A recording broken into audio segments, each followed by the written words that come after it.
Благодарам, господине заменик председател на комисията, почитувани колеги пратеници, почитувана заменик министър за финансии, почитувана македонска јавност. Навистина, она што го зборува в изминатите денови, се потврдува на дело. Веќе односот на министерката за финансии станува алармантно загрижувачки кон односот на Комисијата за финансирање и буџет и кон пратениците. 8 ден министерке за финансии се одржува расправа во комисијата, 7 ден вие не присуствувате на истата.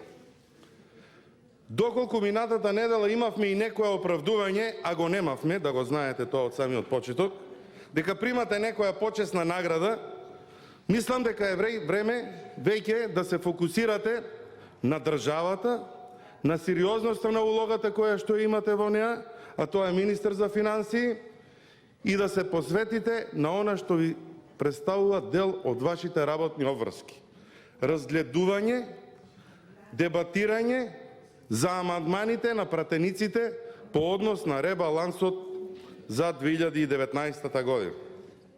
Многу брзо ќе ви дојде и буџетот, а вие не ги слушнате основните проблеми кои што ги имаат граѓаните, основните проблеми преточени во амандмани, како например интервентен фонд во земјоделието.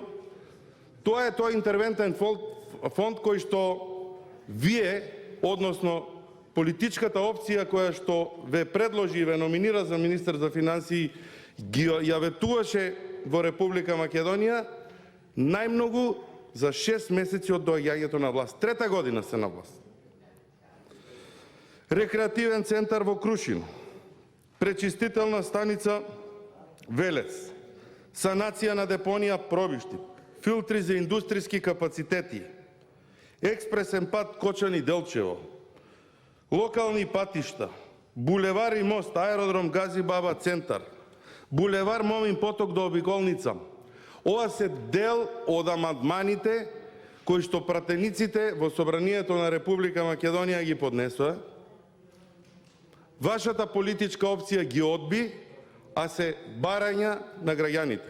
Затоа би ве замолил и вас, господине заменик председател на комисијата, вас, колеги од владачкото мнозинство, да и објасните на министерката, доколку се уште го нема видено нејзините обврски и надлежности во Министерството за финансии како министер за финансии, дека проблемите на граѓаните се решаваат преку пратениците, кои што истите во вид на амандмани ги поднесуваат до Собранието и до Комисијата за финансирање и буџет.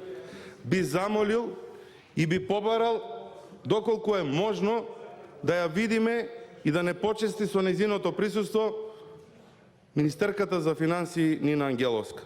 Односот на министерката кон оваа комисија, повторно ќе повторам, го одразува односот на ова владеачко мнозинство кон граѓаните на Република Македонија. Благодарам.